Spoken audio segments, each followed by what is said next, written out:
Assalamualaikum warahmatullahi wabarakatuh. Perkenalkan, nama saya Ani Miftahul Janah dari kelas Fisika Genap 2018. Saya di sini akan menjelaskan sedikit materi tentang fisika dan ilmu tauhid. Materi pertama yaitu awal dari ibadah. Untuk menyadari bahwa pengabdian hamba kepada Allah Subhanahu wa Ta'ala itu membutuhkan ketulusan yang sangat dalam, maka hal yang wajar sebelum pengabdian itu seorang hamba harusnya menyadari tentang Zat yang Maha Ada, Allah Subhanahu wa Ta'ala, paling tidak dalam pemahaman makna syahadat yang sesungguhnya. Inilah yang dimaksud awal dari beragama itu dalam mengenal Allah Subhanahu wa Ta'ala. Beragama tentulah dengan konteks pelaksanaan ibadah. Pengenalan kepada Allah Subhanahu wa Ta'ala dibutuhkan dalam kesadaran tentang makna syahadat yang sesungguhnya. Ketika seseorang menyatakan keislamannya, maka dia wajib mengucapkan kesaksian bahwa sesungguhnya tidak ada Tuhan melainkan hanya Allah Subhanahu wa Ta'ala, dan Rasulullah adalah Muhammad.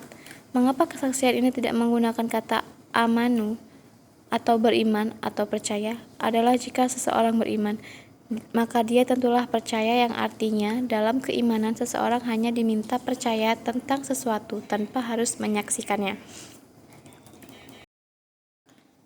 Selanjutnya yaitu mengenal Allah Subhanahu wa Ta'ala. Setelah kita mengetahui awal mula ibadah, kita akan mengenal Allah Subhanahu wa Ta'ala. Pada konteks akademis, pengenalan Allah Subhanahu wa Ta'ala dapat dilakukan dengan memikirkan tentang ciptaan Allah. Demikian juga yang diisyaratkan melalui Al-Quran. Pengenalan melalui metode ini dititik beratkan pada penggunaan rasio. Akan tetapi tidak semua dimensi ilahi dapat dijangkau oleh rasio. Demikian halnya juga ilmu. Artinya, kita tidak mungkin dapat mengenal Allah Subhanahu wa Ta'ala hanya dengan ilmu saja. Kita membutuhkan metode lain untuk dapat mengenal Allah. Metode lain tersebut salah satunya adalah metode tradisional yang sering digunakan orang-orang bijak untuk mengenal Allah Subhanahu wa Ta'ala adalah dengan mengenal diri sendiri. Setidaknya demikian yang diungkapkan oleh sebuah hadis yang berbunyi man a'rafu nafsahu faqad a'rafu rabbahu, yang artinya siapa yang mengenal dirinya maka dia akan mengenal Tuhannya. Materi selanjutnya yaitu pendidikan fisika. Apa sih fisika? Fisika ini merupakan bagian dari ilmu sains yang mempelajari perilaku-perilaku fisik benda-benda yang kasat mata atau benda-benda yang tak kasat mata yang berperan dalam kehidupan manusia sejak dimulainya kehidupan sampai saat ini. Pada dasarnya, hal yang selalu dibahas adalah bagaimana perilaku gerak benda atau posisi benda setiap saat yang dipengaruhi lingkungan sekitar benda tersebut. Salah satu upaya yang dapat dilakukan untuk mengimbangi pendidikan pada aspek material tersebut adalah pendidikan berbasis nilai-nilai tauhid sebagai implementasi pendidikan karakter. Melalui wahyu yang diturunkan kepada Nabi Muhammad SAW, Allah Subhanahu wa Ta'ala dalam Al-Quran menjelaskan konsep ketauhidan.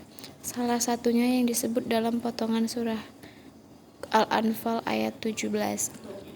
Nah, surah Al-Anfal ayat 17 ini berbunyi, maka yang sebenarnya bukan kamu yang membunuh mereka, akan tetapi Allah lah yang membunuh mereka, dan bukan kamu yang melempar ketika kamu melempar, tetapi Allah lah yang melempar. Allah berbuat demikian untuk membinasakan mereka dan untuk memberi kemenangan yang baik. Sesungguhnya Allah Maha Mendengar lagi Maha Mengetahui. Baiklah, itu saja yang dapat saya sampaikan. Kurang dan lebihnya saya mohon maaf. Wassalamualaikum warahmatullahi wabarakatuh.